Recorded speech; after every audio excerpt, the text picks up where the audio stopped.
Guests in the studio.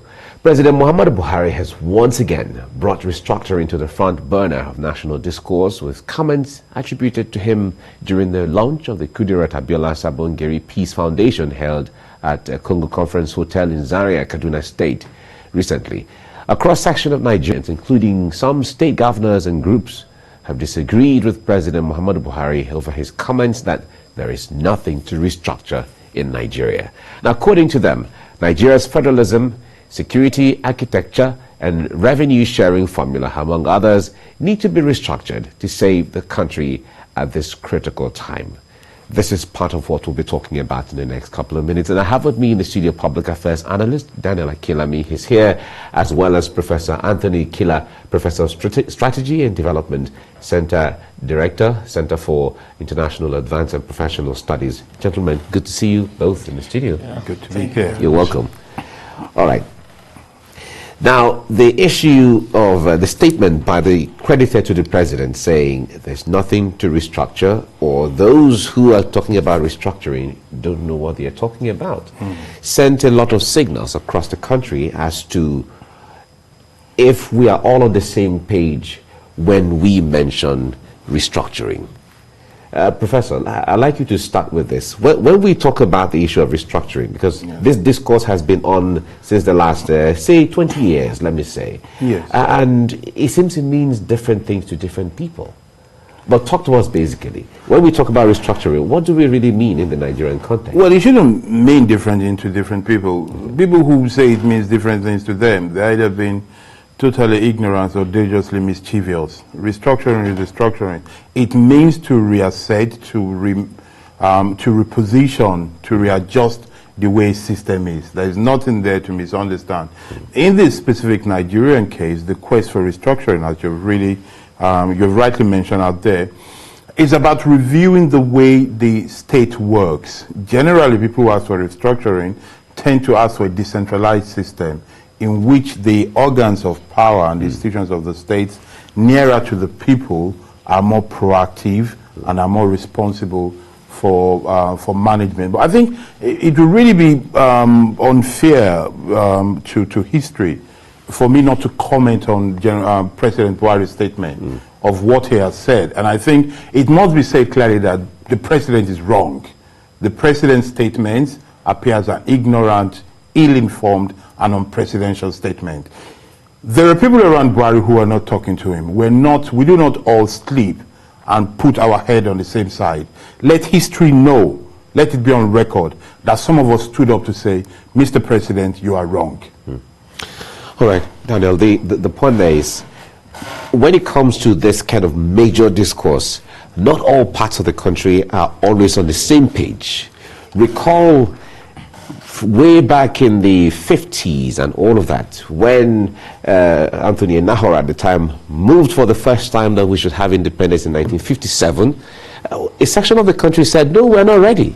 Meanwhile, another section of the country said, of course, we are ready, and we're ready to, and we're good to go. And this has been on like that in politics up until now.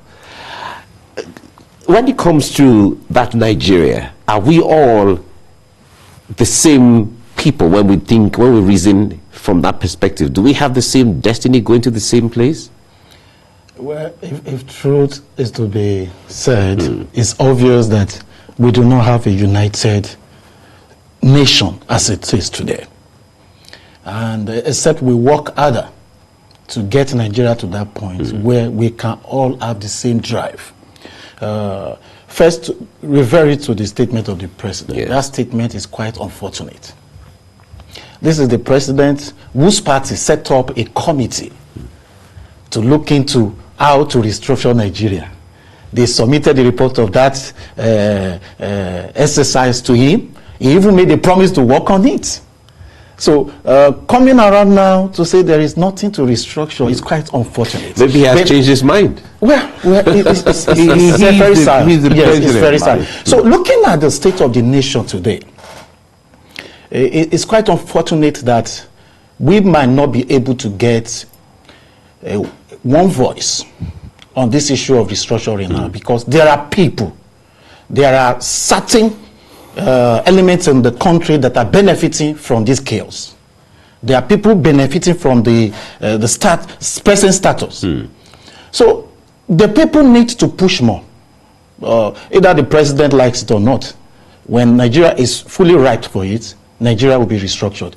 Like a prof said, the restructuring is not really talking about perhaps maybe you share power from north to south. There are quite a lot of things that are not working in this present constitution. Look at the federalism, for example. So much power in the hand of the federal government. Look at the things in the exclusive list, including power, including security. We're even having serious challenge on the security network in the country. So we have no choice than to look at the system that will help Nigeria reduce this tension right now. Even the fiscal policy too. Don't forget that the 2014 confab proposed 18% resource derivation. But we are still stuck with this 13%. The states are incapacitated. Don't forget also that in 1960s, especially the 1963 Republican Constitution, this revenue sharing was so smooth. The states that bring the resources to the center take 50%. And what was the central government taking then? 20%. And there was 30% in a distributive pool, where some less developed states share the big chunk from. So we need to revisit this and look for how. Then you could see the regions developing. The regions were in charge of education. They were in charge of health. Nigeria was going well. Look at what was happening in the southwest then.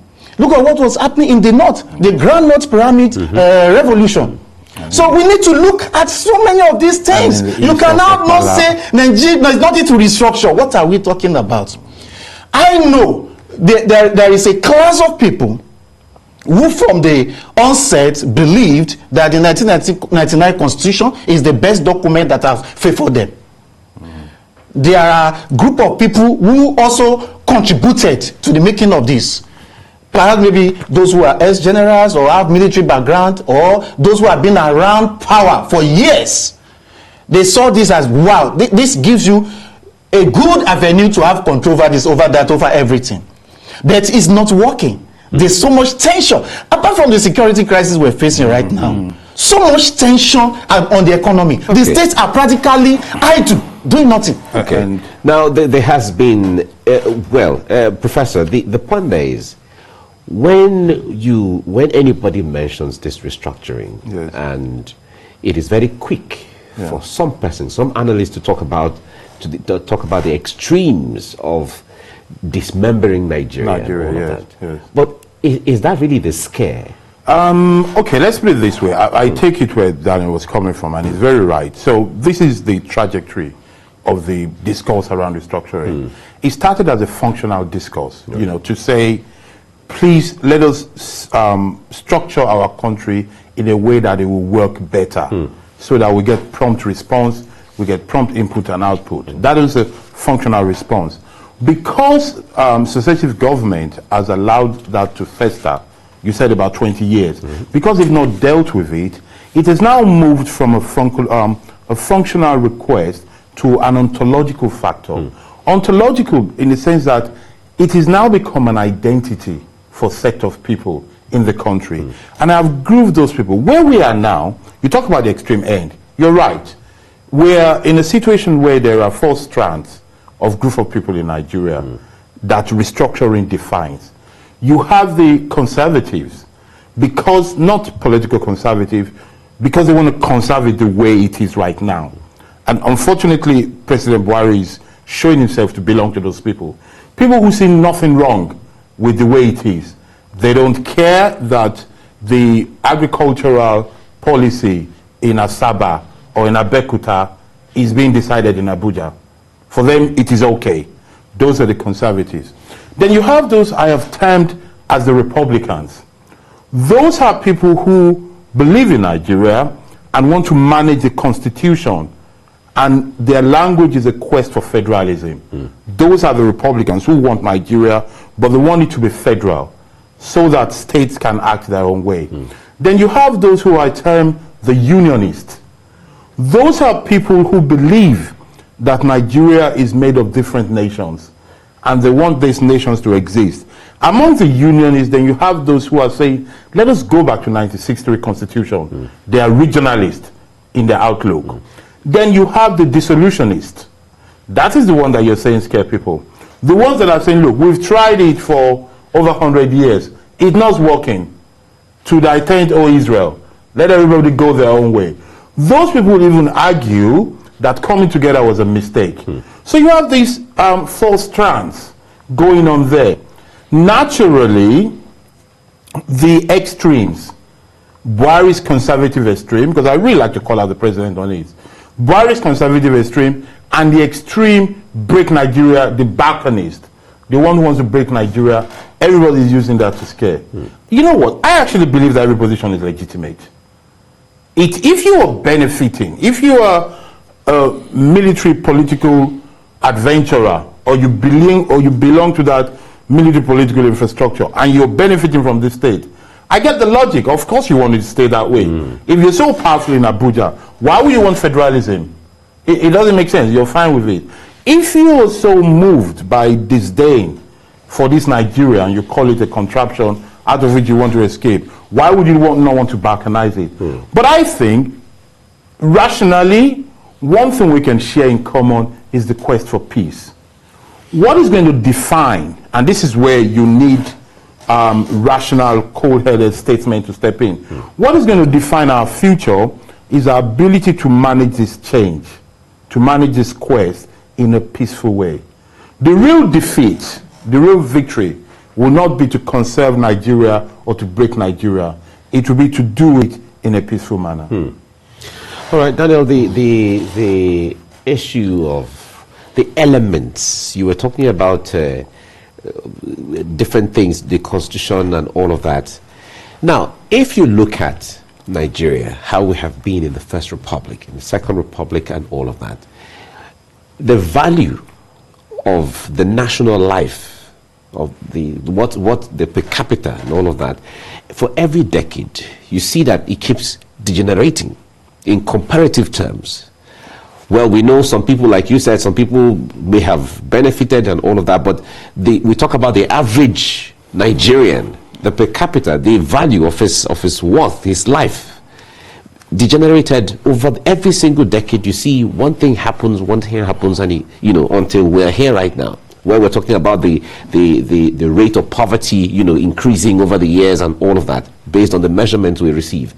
But are those the issues leading to the issue of restructuring? Because some persons have said that even if you restructure, even if you jettison this constitution, bring a brand new one, and all of that, if the mindset remains the same, nothing is going to change. Definitely. What do you say? Well, those issues are also part of the things that have pushed this discussion to the front burner. Okay. But nevertheless, beyond the economic status, the standard of the living, the depreciation of the naira value, there are critical issues that has been manifested over the years, that's shown that what we're practicing right now is not sustainable.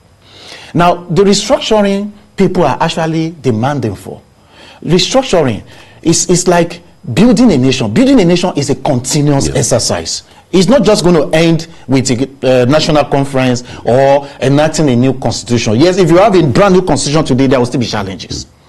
But you don't stop building. Nation building is a continuous thing.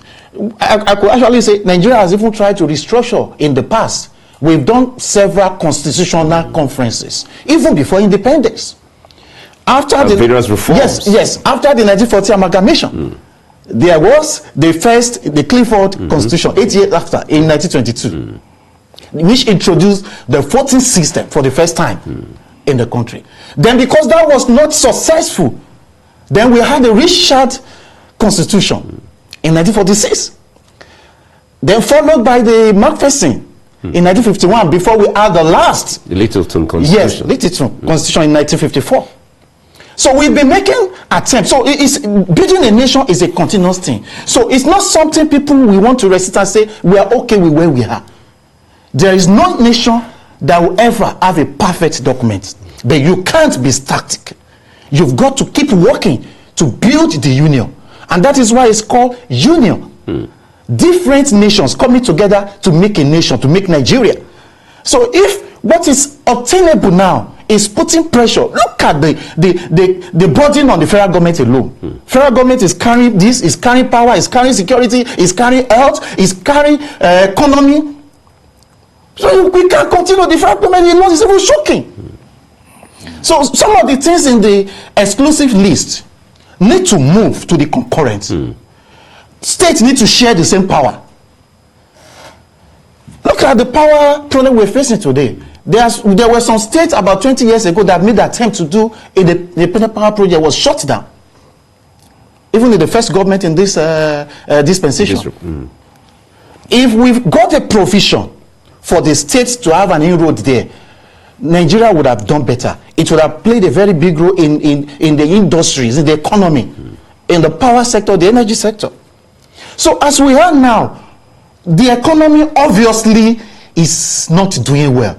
Standard of living is terrible. And it has also brought more pressure to this issue we're talking about, that Nigeria needs to do something. We can't continue to go like this. Or else the nation will just crash. All right, Professor, if we have to look at that issue, for instance, if the president were saying something else from what he said, by saying, okay, now Nigerians, we are ready to restructure now. And we want to take this step in real terms. What are the areas you think we should have started from? Well, first of all, let us say something. You know, that the fact that the president said we cannot restructure does not mean we cannot restructure. The president's voice is an authoritative, powerful, but individual voice of his office. And I think for historical purposes, it is good to point out that a lot of people have responsibilities now that they need to step up to.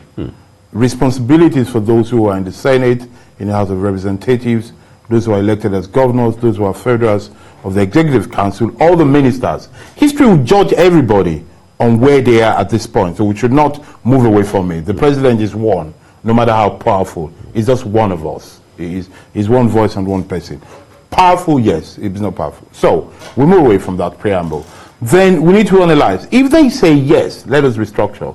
Well, I think in actual fact, in theory, there is a lot on the table already they're talking about. Just a few weeks ago, I think, I wasn't around, there's some public hearings about restructuring the Constitution. Never mind skeptics like me who believe that this Constitution is actually untouchable. I don't buy this Constitution. This Constitution is the decree of the military government. The first line of this Constitution says, we the people. It's a lie. That is not we the people. You can't build on lies. If you want we the people, you need the people without guns to actually, from their free will, sit together and say, this is what we want. But that is, by the way, that is just me being finicky about it, I think, but it's not just a tidbit, it's an important issue. Just a few weeks ago, they're doing public hearings. So, never mind what the president is saying, legislators are putting something together. Before then, as Daniel Academy has mentioned, the government itself, the party in government, raised the El-Rufai committee to think of some adjustment. There's enough points there.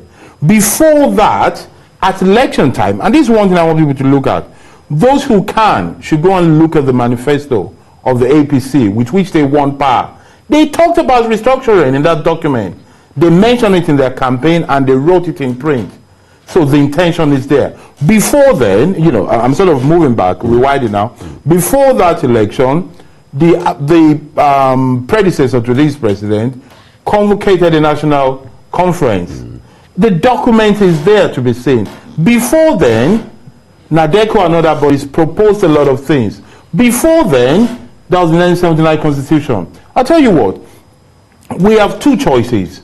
We can either, actually three choices. We can either sit down, examine all the documents we have at hand, and then come up with a synthesis, or build a new one and come up with a new document, a new way to manage the country, or simply say, you know what, let us go back to the last democratic constitution we had.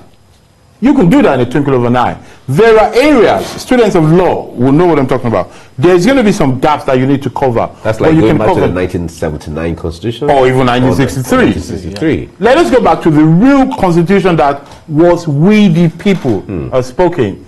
But you see, there is one. But 1979 was also packaged by the military. And then let's go back to 63. Okay. If that is the purest thing we want. Right. Why not have the purest thing? Let's go back to 63. And let us make provisions for what was missing in 1963. After all, Christians have not ditched their Bible. There was no Twitter when the Bible was written. Oh, we don't have Twitter now again, do we? That's what it was. So it's not impossible. We can do that, and that is something we can do very quickly. But you see, I think the conservatives of the status quo in Nigeria now, they are enjoying one thing that should be scaring the rest of Nigeria. More than ever, Nigerians are beginning to see, and this is a good thing, let us put it that way, the importance of not having a central government that is so strong. You see, all the constitutions in the world, from the American Constitution, the British Constitution, it was built to curb the power of government, to guarantee the people, so that no one man, no few group of people can easily, the key word is easily, not never, can easily decide the fate of all of us. You know why? It's not because we don't trust our leaders. Actually, we don't. But we don't go there to say we don't trust our leaders. It is a fear of the future. You don't accelerate, you don't amass all the power in a few or a single person for a very simple reason. Even if that person is good at heart, because we're paternalistic, we're a nation of orphans. We're always looking for fathers in our leaders. Even if somebody is good at heart, what if he falls sick? What if he goes crazy? What if he goes senile? That is the reason why constitutions are built, to curb the power of government. So that before you can ban something, you have to go through a process where it is debated, where somebody checks. And then there's sound judgment. And there is sound judgment. Before you can make an investment in people's name, before you go and take one loan in all our name, let us see what you want to do with it, and let us see the return of that loan. Before you go and do something to a part of the country that does not benefit the rest of the country, and sell let all us our talk destinies. about it. All right. Now, Daniel, the point is, a lot of people have talked about the issue of the system of government that we run. Now, if we throw ourselves back to the 1963 Constitution, as Professor Kila was saying, we were running a parliamentary system of government at that time, where we had a prime minister, we had a president, a ceremonial president, and so on. All the ministers who were at that time were members of parliament first, and all of that. The system was cheap to run, the system was inclusive one way or the other, and then the party in government, there was that perfect or close to perfect checks and balances. Now we have a presidential system where almost all the powers reside in the president, and then the National Assembly has its own power, the judiciary has its own power, but the way it seems the executive is too powerful to influence all the other arms of government. Do you think maybe the system of government is what should change here? Because we've heard some people say we need to go back to the parliamentary system of government. Well, I believe the system is not the problem. Okay. It's the way we practice it in Nigeria. We are not the first to practice a presidential system of government. But the constitution that is backing it up, and the way we've been practicing the presidential system, is what calls for attention. Look at what we've been talking about now, the central becoming too powerful. In the presidential system, we say we have federal government, but we are not practicing true federalism. Everything is over-centralized right now. Close to a unity. Over-centralized. Even look at the powers that the regional government had under the 1963 government. Even housing and health were under the regional government, including education from primary to secondary school level. And you could see the achievements that were made by those regional government then. The competition was even healthy. Yeah. But right now, the federal government has to provide everything. Determine national wage, provide housing, provide security, provide security, provide power, also sustain the economy. So it's what we are practicing that is giving us challenge. Presidential system has been practiced for hundreds of years now in several countries. And from where we're borrowing the system from, you look at what they have. They built the presidential system in a way that there are checks and balances. Exactly. There are institutions that one man cannot uproot in a day. And that's where our challenge is. We don't have the democratic institutions to back our presidential system. And what I mean by this is this. You see, we still have this messianic expectation that one strong man will come around, turn everything around, and make Nigeria El Dorado. But we do not have the structure. Today, you have corruption cases going on in our court for 8, 10, 15 years. But there was agitation in 2015 when this government came up that we should set up a special tribunal or special court to try corruption cases, the way we have the format for election tribunal that has time limits.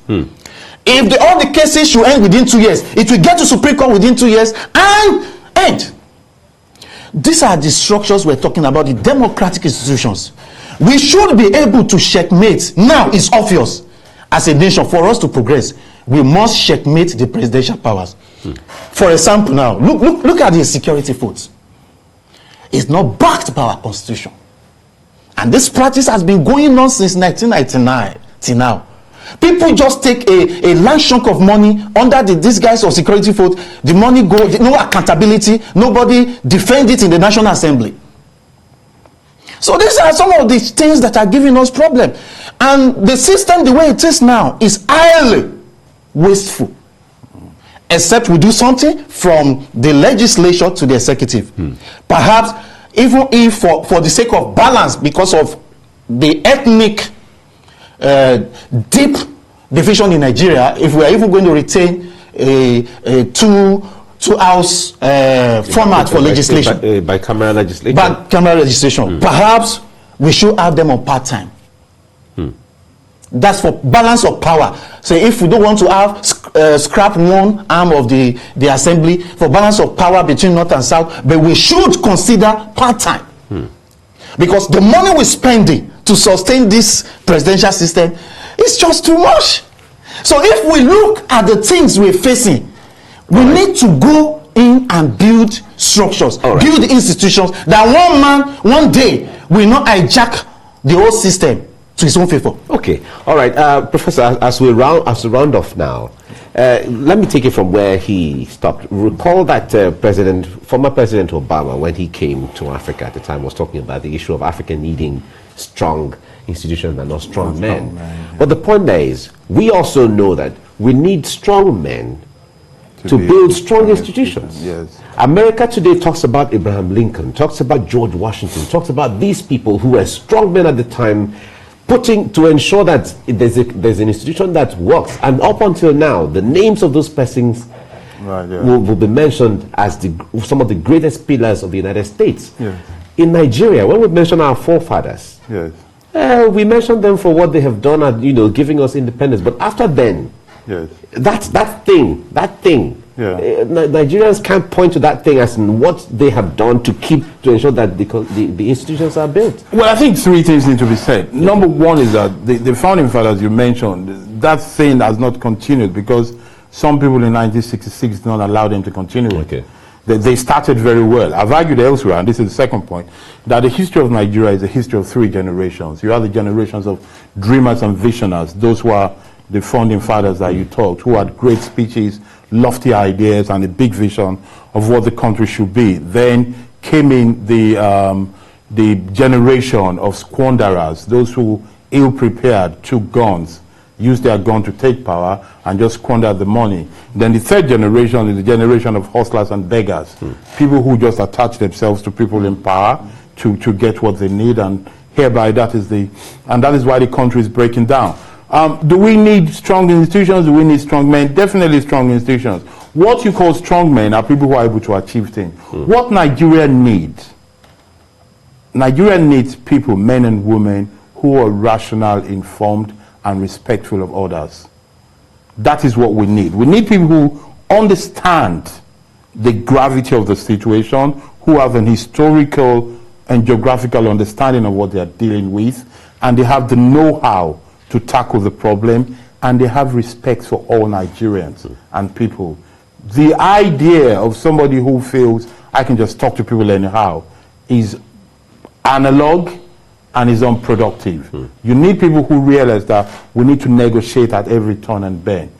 And that is what is going to save this country. And we need people who believe that it is the institution that will allow us, that my duty is to build an institution. You need a governor, a president, a senator that understands that every time I open my mouth or I take a vote, I am creating history.